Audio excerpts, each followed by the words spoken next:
Sawah itu lahan yang ditanami oleh orang. Kalau pertanyaan selain.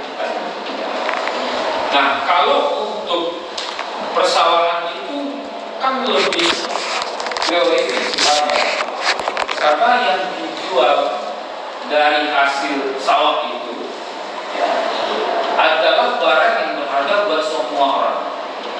Ya, misalkan ya, beras butuh nggak orang timur? Butuh. Beras butuh, orang Kalimantan butuh.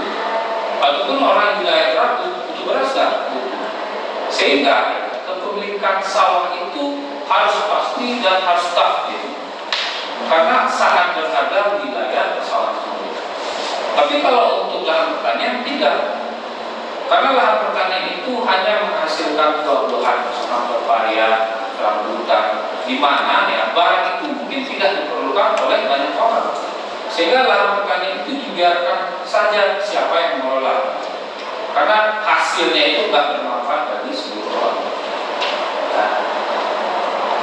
Nah, untuk pertanyaan ini, sifat kepemilikannya itu juga sama.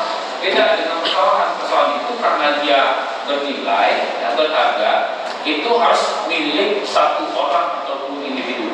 Dan itu bisa dihibahkan oleh orang tersebut kepada generasi berikutnya. Tetapi kalau untuk pertanian, tidak. Karena dia milik bersama, siapapun bisa mengelola lahan pertanian tersebut. Misalkan ya, punya saudara 5, lalu lahannya itu ditanami rambutan, jadi kelima saudara kami itu bisa memiliki. Terus ada generasi berikutnya itu berhak memiliki lahan pertanian. Nah, kalau sawah nggak bisa. Kalau sawah itu ada potensi konflik yang dihasilkan karena barangnya itu, ya, produk yang dihasilkan dari sawah itu sangat berharga. Jadi harus jelas siapa yang milik sawah ini, karena akan dibagi hasil sawah ataupun hasil tadi. Tapi kalau seandainya kita imajinasikan bahwa untuk sawah itu milik bersama, susah nggak? Bagian susah. Bukan sawahnya itu sebesar PBB, terus masyarakat keluarga yang milik sawah itu ada 2 generasi. Satu generasi ada sekitar 100 orang. Terus gimana? Ininya baginya kan susah. Jadi untuk sawah itu harus milik individu, agar keuntungannya itu bisa dinikmati secara maksimal, agar untungnya itu berasal dari si pemiliknya. Ya. Oke, sampai di sini ada pertanyaan.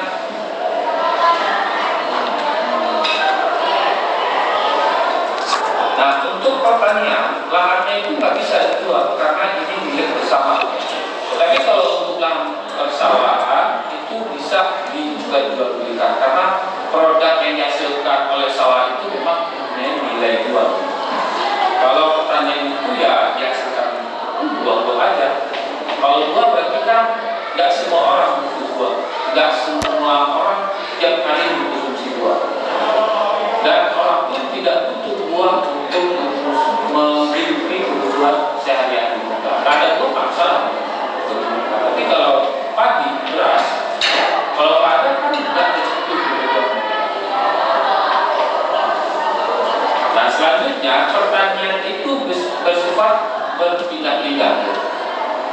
Kenapa? Kalau pertanian itu kan tidak pernah diurus secara benar-benar oleh masyarakat atau petani. Jadi kalau seandainya mereka sudah panen, ya dibiarkan aja. Cari lahan baru yang mungkin unsur haranya lebih banyak dibandingkan lahan pertanian sebelumnya. Dibandingkan dia setelah panen itu tanam lagi, itu kan lebih susah mereka dibanding dia buka lahan baru cuma tanam ini aja. Tapi kalau seandainya lahan lama itu difungsikan, itu dibawa kali dulu baru ditanam